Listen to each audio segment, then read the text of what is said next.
বাড়ি নির্মাণ করার ক্ষেত্রে প্রথমত জমি নির্বাচন থেকে শুরু করে পুরো বাড়ি কনস্ট্রাকশন পর্যন্ত কিন্তু জনশক্তি নির্বাচন করতে হবে। তো এগুলো কি কি? প্রথমত হলো অ্যাডভোকেট।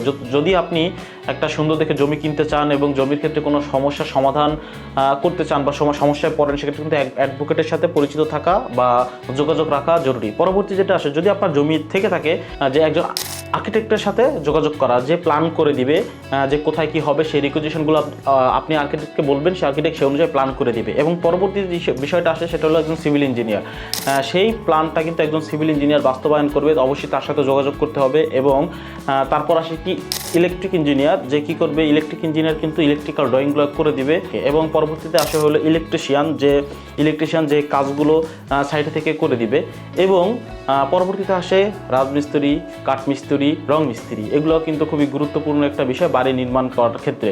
তো অবশ্যই এই বিষয়গুলো বা এই জনশক্তি নির্বাচন করতে হবে আপনার বাড়ি নির্মাণ করার ক্ষেত্রে। প্লাম্বার, স্যানিটেশনের যে সাইটগুলো আছে সেগুলো দেখাশোনা করবে। কন্ট্রাক্টর যে কাজগুলো করে দিবে তার সাথেও কিন্তু সম্পর্ক রাখতে হবে। এবং সর্বশেষ সেটা হলো কি ইন্টেরিয়র ডিজাইনার।